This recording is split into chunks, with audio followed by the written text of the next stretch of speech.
ಕೊನೆಗೂ ಈ ದೇಶಕ್ಕೆ ಏನಾಗಬಹುದು ಅಂತಂದರೆ ಹೀಗೆ ಹೋದರೆ ಇನ್ನೊಂದು ಸಿವಿಲ್ ವಾರ್ ಆಗೋದ್ರಲ್ಲಿ ಏನೂ ಆಶ್ಚರ್ಯ ಇಲ್ಲ. ಈಗಾಗಲೇ ನಡೀತಾ ಇದೆ ಎಷ್ಟೊಂದು ಕಡೆ.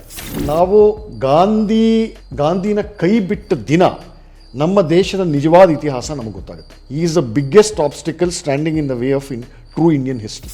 ಯಾವ ರೀತಿ ಗಾಂಧಿ ತಾವೇ ಮಹಾತ್ಮ ಅನ್ನೋ ಒಂದು ಡಾಮಿನೇಷನ್ ತೊಗೊಂಡು ಕೂತ್ಕೊಳ್ತಾರಲ್ಲ ಅಧಿಕಾರ ಸ್ಥಾನದಲ್ಲಿ, ಅವಾಗ ಅಕ್ಷರಶಃ ಯಾಚಕರ ಥರ ಅಪಾಯಿಂಟ್ಮೆಂಟ್ಗೆ ಯಾಚಕರ ಥರ ಗಾಂಧಿ ಬಾಗಿಲಲ್ಲಿ ನಿಂತ್ಕೊಳ್ಳುವಂಥ ಹೀನಾಯ ದುರ್ಗತಿ ಠಾಗೂರವ್ರಿಗೆ ಬರುತ್ತೆ. ಗಾಂಧಿಗೆ ವಸ್ತುತಃ ಭಾರತ ಸ್ವಾತಂತ್ರ್ಯ ಆಗಬೇಕು ಅನ್ನೋದು ಗೌಣ. ಅವರ ಜೀವನದ ಪರಮೋದ್ದೇಶ ಹಿಂದೂ ಮುಸ್ಲಿಂ ಐಕ್ಯತೆ, ಪರ್ಫೆಕ್ಟ್ ಯೂನಿಟಿ.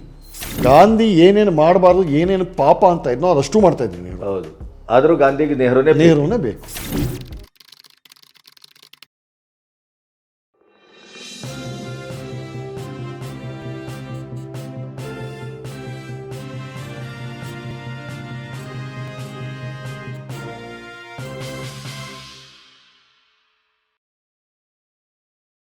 ಮೊನ್ನೆ ನೂಪುರ್ ಶರ್ಮಾದು ಆಯ್ತಲ್ಲ ಒಂದು 3-4 ವರ್ಷದ ಕೆಳಗಡೆ, ಅಲ್ಲಿ ಜಡ್ಜು ಒಂದು ಓಪನ್ ಆಗಿ ಹೇಳಿದ್ನಲ್ಲ, ಈ ನಿಮ್ಮಂಥವ್ರಿಂದ, ಈ ನೂಪುರ್ ಶರ್ಮಾ ಅಂಥವ್ರಿಂದನೇ ಈ ದೇಶದಲ್ಲಿ ಕೋಮು ಸಾಮರಸ್ಯ ಹಾಳಾಗಿದೆ.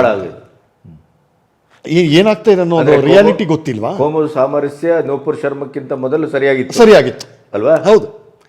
ಇದೇ ಏನು ಬೇಡ ರೀ, ಚೆನ್ನಾಗಿ ಒಳ್ಳೆ ಪಾಯಿಂಟ್ ಇದು.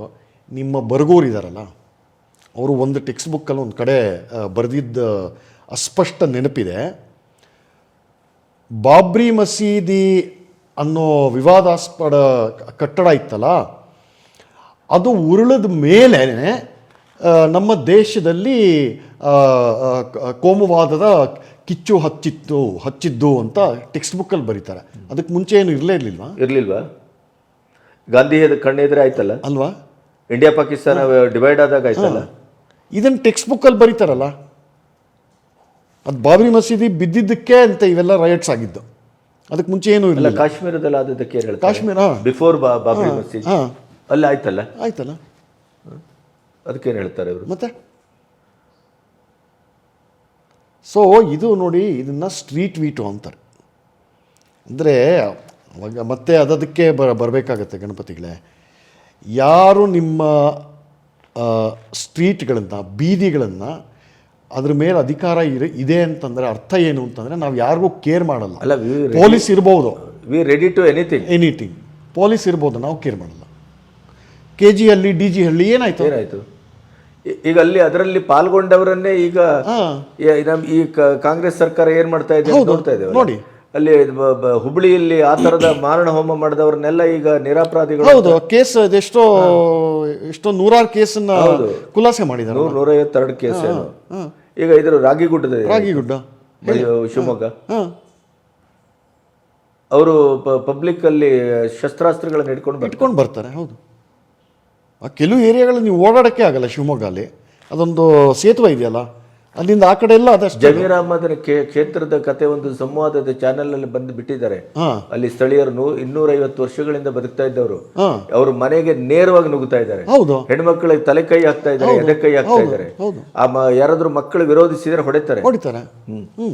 ಈ ತರದ್ ನಡೀತಾ ಇದೆ ಚಾಮರಾಜಪೇಟೆಯಲ್ಲಿ, ದೂರದಲ್ಲ. ಹೌದು.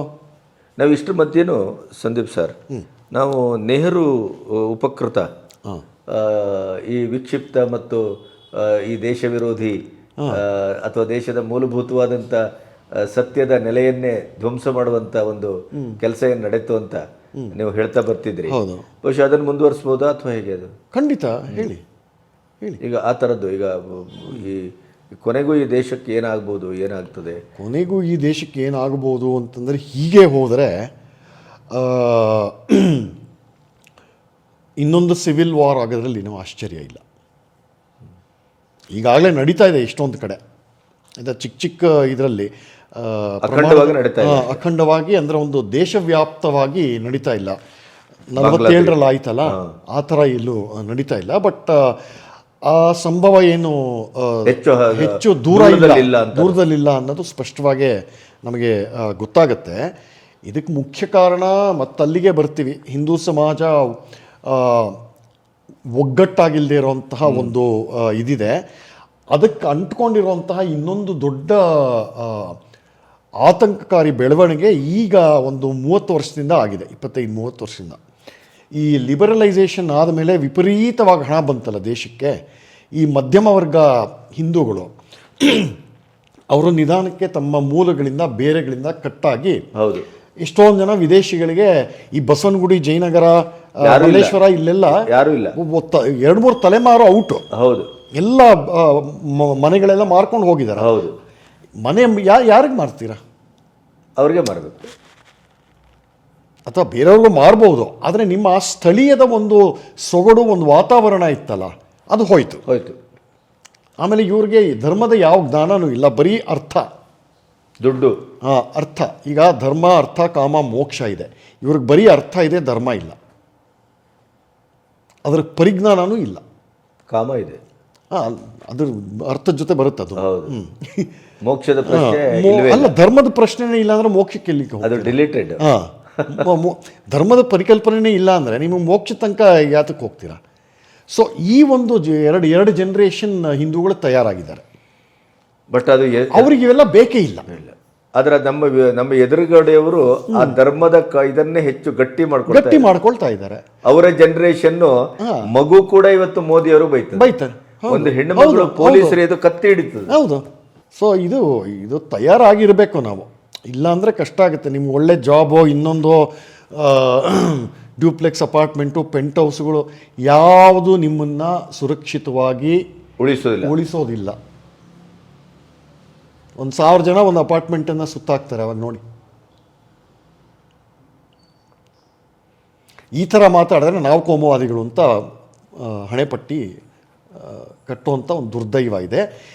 ಇದು ನಿಮ್ಮ ಸೋಕಾಲ್ಡ್ ಸೆಕ್ಯುಲರ್ ರಾಜಕಾರಣಿಗಳಿಗೂ ಚೆನ್ನಾಗಿ ಗೊತ್ತಾಗಿದೆ. ಅದು ಎಲ್ಲರಿಗೂ ಗೊತ್ತಿದೆ. ಇವೊಂದು ನನಗೆ ಅನಿಸೋದು, ನೀವು ಬರಗೂರನ್ನು ಪ್ರಸ್ತಾಪ ಮಾಡಿದ್ರಿ, ಆ ಥರದ ಒಂದು ಬುದ್ಧಿಜೀವಿಗಳು, ಎಡಪಂಥೀಯರು ಅಂತ ಏನು ಪುರೋಗಾಮಿಗಳು ಅಂತೇನು ಕರ್ಕೊಳ್ತಾರೆ, ಅವ್ರಿಗೂ ಕೂಡ ಈ ಸತ್ಯ ಗೊತ್ತಿದೆ. ಅಲ್ಲ, ಅವ್ರಿಗೆ ಗೊತ್ತಿದ್ದು ಇವೆಲ್ಲ ಮಾಡ್ತಿದಾರಲ್ಲ, ಇಷ್ಟು ದಶಕಗಳ ಉದ್ದಕ್ಕೂ ಇದನ್ನು ಮಾಡ್ಕೊಂಡು ಬಂದಿದ್ರ ಪಾಪದ ಫಲ ಈಗ ಅನುಭವಿಸ್ತಾ ಇದ್ದಾರೆ.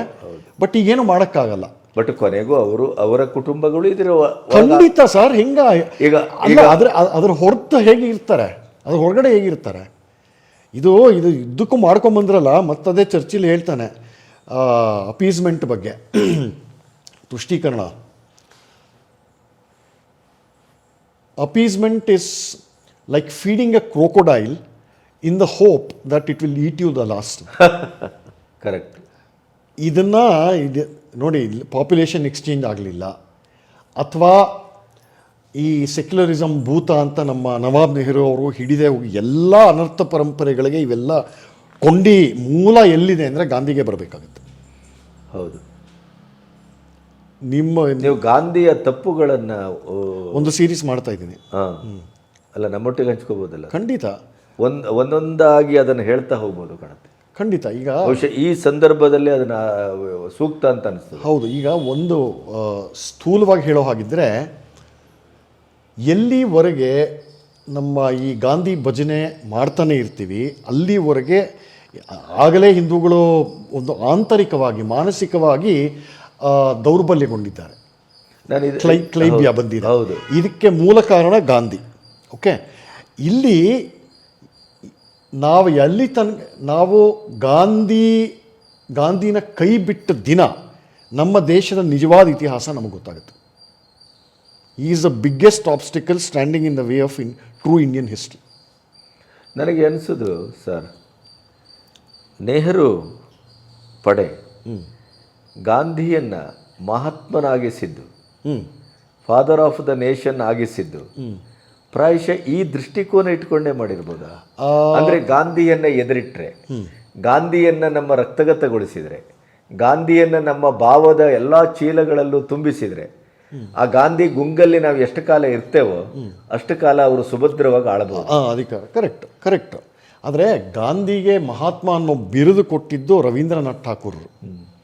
ಇದೇ ರವೀಂದ್ರನಾಥ್ ಠಾಗೂರರು ಗಾಂಧಿಗಿಂತ ತುಂಬ ಹಿರಿಯರು ವಯಸ್ಸಲ್ಲಿ, ಮತ್ತು ಬುದ್ಧಿಮತ್ತೆಯಲ್ಲಿ, ಅವರ ಓದಲ್ಲಿ, ಅವರ ತಿಳುವಳಿಕೆ, ಜ್ಞಾನ ಅಪಾರವಾಗಿತ್ತು. ರಾಷ್ಟ್ರೀಯವಾದಿ ಕೂಡ. ಸೊ ಟಾಗೂರನ್ನ ಅಷ್ಟು ವರ್ಚಸ್ಸನ್ನು ಬಳಸ್ಕೊಂಡು ಗಾಂಧಿ ಟಾಗೋರನ್ನ ಆಮೇಲೆ ಮೂಲೆ ಗುಂಪು ಮಾಡ್ತಾರೆ. ಅದೇ ಟಿಶ್ಯೂ ಪೇಪರ್. ಈ ಕತೆ ಗೊತ್ತಿಲ್ಲ. ನಮ್ಮ ನೀರಜ್ ಚೌಧರಿ ಅವರು ಇದನ್ನ ಬಹಳ ವಿಸ್ತಾರವಾಗಿ ಕಣ್ಣು ಕಟ್ಟೋ ರೀತಿ ಬರೆದಿದ್ದಾರೆ. ಯಾವ ರೀತಿ ಗಾಂಧಿ ತಮ್ಮ ತಾವೇ ಮಹಾತ್ಮ ಅನ್ನೋ ಒಂದು ಡಾಮಿನೇಷನ್ ತಗೊಂಡು ಕೂತ್ಕೊಳ್ತಾರಲ್ಲ ಅಧಿಕಾರ ಸ್ಥಾನದಲ್ಲಿ, ಅವಾಗ ಅಕ್ಷರಶಃ ಯಾಚಕರ ಥರ ಅಪಾಯಿಂಟ್ಮೆಂಟ್ಗೆ ಯಾಚಕರ ಥರ ಗಾಂಧಿ ಬಾಗಿಲಲ್ಲಿ ನಿಂತ್ಕೊಳ್ಳುವಂಥ ಹೀನಾಯ ದುರ್ಗತಿ ಠಾಗೂರ್ಗೆ ಬರುತ್ತೆ. ನನ್ನ ಕಡೆ ಬರೀತಾರೆ ನೀರಜ್ ಚೌಧರಿ ಅವರು, ಹೇಗೆ ಆ ಕಾಲದ ಒಂದ್ಸಲ ಶರತ್ ಚಂದ್ರ ಬೋಸ್ ಮನೆಗೆ ಇವರು ಹೋಗಿರ್ತಾರೆ. ಯಾರು? ಗಾಂಧಿ. ಶರತ್ ಚಂದ್ರ ಬೋಸು ಸುಭಾಷ್ ಬೋಸ್ ಅವರ ಅಣ್ಣನೋ ತಮ್ಮನೋ. ಅವ್ರ ಮನೆಗೆ ಹೋಗಿರ್ತಾರೆ, ಯಾವುದೋ ಕಾಂಗ್ರೆಸ್ ಮೀಟಿಂಗು ಕಲ್ಕತ್ತಾದಲ್ಲಿ ಅಂತ. ಅಲ್ಲಿ ಇಳ್ಕೊಳ್ಳೋದಕ್ಕೆ ಎಲ್ಲ ವ್ಯವಸ್ಥೆ ಮಾಡಿರ್ತಾರೆ ಪಾಪ ಗಾಂಧಿಗೆ. ಈ ಮನುಷ್ಯನ ಡಿಮ್ಯಾಂಡ್ಗಳು ಯಾವ ಥರ ಇರುತ್ತೆ ಗೊತ್ತಾ? ತಾನು ಮೇಕೆ ಹಾಲೆ ಕುಡಿಯೋದಲ್ವಾ, ಇದೇ ಮೇಕೆ ಆಗಬೇಕು, ನನಗೆ ಇದೇ ಬ್ರ್ಯಾಂಡ್ ಮೇಕೆ ಬೇಕು ಅಂತ. ಎಲ್ಲಿಂದ ಹುಡ್ಕೊಂಡು ಹೋಗ್ತೀರಾ ನೀವು ಕಲ್ಕತ್ತಾದಲ್ಲಿ? ಸೊ ಪಾಪ ಈ ಪುಣ್ಯಾತ್ಮರ ಶರತ್ಚಂದ್ರ ಬೋಸ್ ಅವರು ದೊಡ್ಡ ಜಮೀನ್ದಾರಿ ಕುಟುಂಬನೇ. ಸೊ ಅವರು ಆಳು ಕಾಳುಗಳನ್ನು ಕರೆಸಿ ಅದು ಹೇಗೋ ಕಷ್ಟಪಟ್ಟು ಆ ಕುರಿಗಳನ್ನು ಮೇಕೆಗಳನ್ನು ಕರ್ಕೊಂಡು ಬಂದು ಇವ್ರ ಮನೆ ಅಂಗಳದಲ್ಲಿ ಇಟ್ಟು ಆ ಮೇಕೆ ಏನು ತಿನ್ನಬೇಕು ಅನ್ನೋ ಡಯಟು ಗಾಂಧಿ ಸೆಕ್ರೆಟರಿ ಹೇಳ್ತಾರೆ. ಗಾಂಧಿಯ ಸಿಂಪ್ಲಿಸಿಟಿಯ ನಿದರ್ಶನ ಆಯಿತಾ. ಅಷ್ಟು ಮಾತ್ರ ಅಲ್ಲದೆ ಈಗ ಅಷ್ಟು ಜನ ಬಂದಿದ್ದಾರೆ ಕಾಂಗ್ರೆಸ್ನವರು, ಗಾಂಧಿ ಒಬ್ಬರೇ ಅಲ್ಲ, ಇಡೀ ಕಾಂಗ್ರೆಸ್ ಪಡೆ ಬರ್ತಾ ಇತ್ತಲ್ಲ ಅವಾಗ. ಅವ್ರಿಗೆ ಊಟ ತಿಂಡಿ ವ್ಯವಸ್ಥೆ ಮಾಡಬೇಕಲ್ಲ. ನೀವು ಬ್ರೇಕ್ಫಾಸ್ಟ್ಗೆ ಏನೇನು ಬೇಕು ಅಂತ ಹಿಂದಿನ ರಾತ್ರಿ ಹೇಳಬೇಕಲ್ವ, ರೆಡಿ ಮಾಡಬೇಕು ಅಂತಂದರೆ ಹಿಂದಿನ ಸಾಯಂಕಾಲನೇ ಹೇಳಬೇಕು. ಇಲ್ಲ, ಈ ಗಾಂಧಿ ಬೆಳಗಿನ ಉಪಹಾರ ತೊಗೊಳೋದಕ್ಕೆ ಅರ್ಧ ಮುಕ್ಕಾಲು ಗಂಟೆ ಮುಂಚೆ ಲಿಸ್ಟ್ ಕೊಡ್ತಾಯಿದ್ರು ಮೆನು, ನನಗಿದು ಬೇಕು ಅಂತ. ಇದನ್ನು ಬೇಕು ಅಂತಲೇ ಮಾಡ್ತಾಯಿದ್ರು. ಯಾಕಂತಂದರೆ ನೀವು ಗಾಂಧಿ ಹೇಳಿದ್ದನ್ನು ತಪ್ಪದೆ ಮಾಡಿ ಪಾಲನೆ ಮಾಡ್ಕೊಂಡು ಬಂದರೆ ನಿಮ್ಮ ಲಾಯಲ್ಟಿನ ಟೆಸ್ಟ್ ಮಾಡೋದು ಈ ರೀತಿ. ಇದು ಎಂಥ ವಿಕೃತಿ ಸರ್ ಇದು? ಇದು ಹಿಂಸೆಯ ಹೇಳಿ, ನೀವೇ ಹೇಳಿ. ಅಹಿಂಸೆಯ ಹಿಂಸೆ ಇದು, ಅಹಿಂಸೆಯ ಹಿಂಸೆ. ಇನ್ನೊಂದು ಕಡೆ ಬರೀತಾರೆ ಚೌಧರಿ ಅಲ್ಲಿ, ಆ ಕಾಲದ ಕಲ್ಕತ್ತಾ ಉನ್ನತ ವರ್ಗದ ಹೈ ಸೊಸೈಟಿ ಅಂತಾರಲ್ಲ, ಅಲ್ಲಿ ಸಾಕಷ್ಟು ಜನ ಈ ಸಿನಿಮಾ ಆ್ಯಕ್ಟ್ರೆಸ್ಗಳು, ನಾಟಕದವರು, ಈ ಥರ ಒಂದು ಸ್ವಲ್ಪ ಆ ಟೈಪ್ ಹೆಣ್ಮಕ್ಳು, ಅವರೆಲ್ಲ ಗಾಂಧಿ ಸುತ್ತಮುತ್ತಲು ಠಳಾಯಿಸ್ತಾ ಇದ್ರು. ಕಲ್ಕತ್ತಾದಲ್ಲಿ ಇವರು ಶರತ್ಚಂದ್ರ ಬೋಸು ಅಲ್ಲೆಲ್ಲ ಇದ್ದಾಗ ಇಂಥ ಸಮಾಜದ ಈ ಥರ ಇರೋ ಹೆಣ್ಮಕ್ಳಿಗೆ ಈ ಮಹಾತ್ಮನ ಹತ್ರ ಏನು ಕೆಲಸ ಅಂತ, ಏನು ಕೆಲಸ ಅನ್ನೋದು ಒಂದು, ಈ ಮಹಾತ್ಮರು ಅವ್ರನ್ನ ಯಾಕೆ ಎಂಟರ್ಟೈನ್ ಮಾಡಬೇಕು ಅದು ಮುಖ್ಯ. ಸೊ ಇದು ಏನಂತಂದರೆ ಗಾಂಧಿಗೆ ವಸ್ತುತಃ ಭಾರತ ಸ್ವಾತಂತ್ರ್ಯ ಆಗಬೇಕು ಅನ್ನೋದು ಗೌಣ. ಅವರ ಜೀವನದ ಪರಮೋದ್ದೇಶ ಹಿಂದೂ ಮುಸ್ಲಿಂ ಐಕ್ಯತೆ, ಪರ್ಫೆಕ್ಟ್ ಯೂನಿಟಿ. ಹಿಂದೂಗಳ ಒಳಗೆ ಆ ಯೂನಿಟಿ ಇಲ್ಲ, ಮತ್ತು ಅವರಲ್ಲೂ ಇಲ್ಲ. ಎಲ್ಲಿದೆ ಅವರಲ್ಲಿ? ಆದರೆ ಅವ್ರಿಗೆ ಒಂದು ಸ್ಪಷ್ಟ ಕಲ್ಪನೆ ಇದೆ. ಅವರಲ್ಲಿ ಏನೇನೇ ಜಗಳ ಆಡಿದ್ರು ಕೂಡ ಒಬ್ಬ ಹಿಂದೂ ಎದುರುಗಡೆ ಬಂದರೆ ಅವರೆಲ್ಲ ಒಂದು, ಅದು ಇಲ್ಲಿಲ್ಲ. ಹಾಗಾಗಿ ಇವ್ರಿಗೆ ಈ ಹಿಂದೂ ಮುಸ್ಲಿಂ ಐಕ್ಯತೆ ಮತ್ತು ಇಡೀ ಪ್ರಪಂಚನೇ ಅಹಿಂಸಾಮಯ ಮಾಡಿಬಿಡ್ಬೇಕು, ವಿಶ್ವಶಾಂತಿಗೆ ನಾನೇ ಹರಿಕಾರ ಅಂತ ಸಾಧಿಸಬೇಕು ಅಂತ ಇವ್ರಿಗೆ ಇದ್ದಿದ್ದು. ವಿತೌಟ್ ಎನಿ ಆರ್ಮಿ ಏನು ನಾನು ಹೇಳೋ ಇದು ಭಜನೆಗಳು ಈಶ್ವರ ಅಲ್ಲ ತೇರೋ ನಮ್ಮಿಂದನೇ ಆಗುತ್ತೆ ಅಂತ. ಇದೆಲ್ಲ ಆ್ಯಕ್ಚುಲಿ ಭಾಳ ಕಾಂಪ್ಲೆಕ್ಸ್ ಮನುಷ್ಯ. ಒಬ್ಬ ಮುಸ್ಲಿಮರು ಹಿಂಸೆ ಮಾಡಿದರೆ ಹಿಂದೂಗಳಿಗೆ ಬುದ್ಧಿ ಹೇಳೋದು, ಹಿಂದೂ ಬುದ್ಧಿ ಹೇಳೋದು ನಿಮ್ಮ ಕರ್ಮ ಅಂತ. ಹೌದು, ಅನುಭವಿಸ್ಬೇಕು. ಹೌದು. ಸೊ ಈ ರೀತಿ ಮಾಡಿಕೊಂಡು ನಮ್ಮ ಸಮಾಜದಲ್ಲಿ ಒಂದು ಕ್ಲೈಬ್ಯತೆ ತುಂಬಿಬಿಟ್ರು. ಆದರೆ ಅವರು ಹೊರಟೋದ್ರು, ಅದರ ಭೂತವನ್ನು ಬಿಟ್ಟು ಹೋದ್ರು.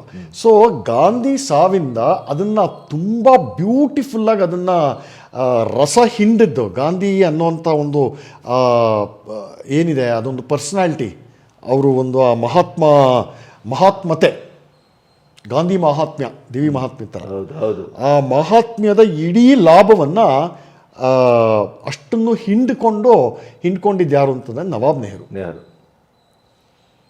ಗಾಂಧಿ ಜೀವನ ಶೈಲಿಗೂ ನವಾಬ್ ನೆಹರು ಜೀವನ ಶೈಲಿಗೂ ಸಂಬಂಧನೇ ಇಲ್ಲ, ತದ್ವಿರುದ್ಧ. ಹೌದೌದು, ಉತ್ತರ ದಕ್ಷಿಣ ಅದು. ಗಾಂಧಿ ಏನೇನು ಮಾಡಬಾರ್ದು, ಏನೇನು ಪಾಪ ಅಂತ ಇದ್ನೋ ಅದಷ್ಟು ಮಾಡ್ತಾ ಇದ್ರು ನೆಹರು. ಹೌದು, ಆದರೂ ಗಾಂಧಿಗೆ ನೆಹರುನೇ ಬೇಕು. ಇದು ಕಾಂಟ್ರಡಿಕ್ಷನ್. ಕಾಂಟ್ರಡಿಕ್ಷನ್ ಏನಿಲ್ಲ, ಇದು ಚೆನ್ನಾಗಿತ್ತು ಅದೊಂಥರ. ಅಲ್ಲಲ್ಲ, ಅದು ರಾಜಕೀಯ, ಅನುಕೂಲ ಸಿಂಧುತ್ವ. ಅನುಕೂಲ ಸಿಂಧು, ಅದು ರಾಜಕೀಯ, ಮ್ಯೂಚುವಲ್ ಡಿಪೆಂಡೆನ್ಸ್. ನಾ ಹೊಡೆದಂಗೆ ಮಾಡ್ತೇನೆ, ನೀ ಹತ್ತಂಗೆ ಮಾಡು ಅಂತ. ಇಲ್ಲೇ ಹೋದ್ರೆ ಅದು ಹೆಂಗ್ರಿ? ನೋಡಿ, ಪಟೇಲ್ರಿಗೆ ಅಷ್ಟೂ ಜನ ಬೆಂಬಲ ಕೊಟ್ಟು ಕಾಂಗ್ರೆಸ್ ಮೋರ್ ದೆನ್ 90% ಅವ್ರಿಗೆ ಬಂದಿತ್ತು. ಹೌದು, ನೀವೇ ಆಗಬೇಕು ಪ್ರಧಾನಮಂತ್ರಿಗಳು ಅಂತ. ಗಾಂಧಿ ಬಂದು ಪಟೇಲ್ ಬೇಡ. ಯಾಕೆ ಅಂತಂದರೆ ಮೋತಿಲಾಲ್ ನೆಹರು ಋಣದಲ್ಲಿತ್ತು. ಹೌದು, ಗಾಂಧಿ ಅದು ಋಣ ಸಂದಾಯ ಈ ರೀತಿ ಮಾಡಿದ್ದು.